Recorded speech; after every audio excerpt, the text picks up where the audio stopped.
கர்த்தருக்கு பிரியமானவர்களே, கர்த்தர் இன்றைக்கு உங்களோட பேசவிருக்கும் வார்த்தையை கேட்கலாமா? லூக்கா 12ஆம் அதிகாரம் 36ஆம் வசனம். தங்கள் எஜமான் கல்யாணத்திலிருந்து வந்து தட்டும் போது உடனே அவருக்கு திறக்கும்படி எப்பொழுது வருவார் என்று காத்திருக்கிற மனுஷருக்கு ஒப்பாகவும் இருங்கள். தேவ ஜனமே, இன்றைக்கும் ஏதோ ஒரு எதிர்பார்ப்போடு இந்த வார்த்தையை கேட்டுக் கொண்டிருக்கிறீர்களோ? நானும் சில காரியத்திற்காக ஜெபித்து கொண்டே இருக்கிறேன், ஆண்டவருடைய சமூகத்தை தட்டி கொண்டே இருக்கிறேன், ஒரு பதிலும் இல்லையே என்று அங்கலாய்த்து கொண்டிருக்கிறீர்களோ? காத்து கொண்டிருக்கிறீர்களோ?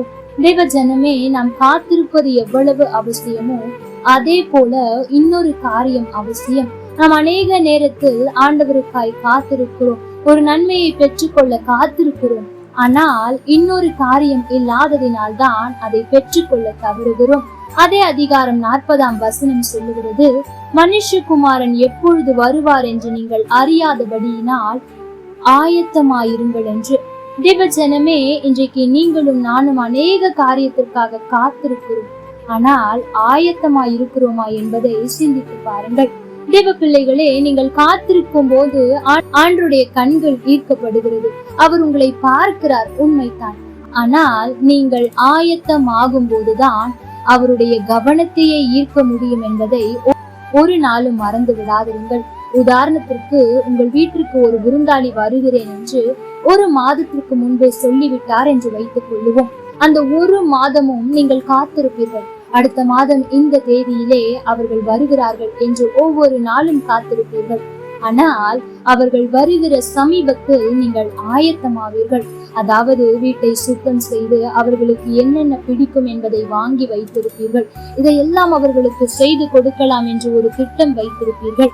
தேவ ஜனமே, சாதாரண மனுஷர் வீட்டிற்கு வரும்போதே நாம் காத்திருப்பதோடு ஆயத்தம் செய்ய வேண்டியது அவசியம் என்றால், நாம் எதிர்பார்க்கிற காரியத்தை பெற்றுக்கொள்வதற்கு, நினைக்கிற ஜெபத்திற்கு ஜெயத்தை பெற்றுக்கொள்வதற்கு காத்திருப்பது மட்டும் சரிதானா என்பதை சிந்தித்து பாருங்கள். காத்திருப்பதோடு கூடிய ஆயத்தத்தையும் நீங்கள் செய்யுங்கள். ஆண்டவருடைய சமூகத்தில் மணிக்கணக்காய் காத்திருக்கிறீர்கள், உண்மைதான். ஆனால் சில ஆசீர்வாதங்களை பெற்றுக்கொள்வதற்கு ஏதுவான விசுவாசம் நமக்கு வேண்டுமே. அந்த விசுவாசம் உங்களிடத்தில் இருக்கிறதா?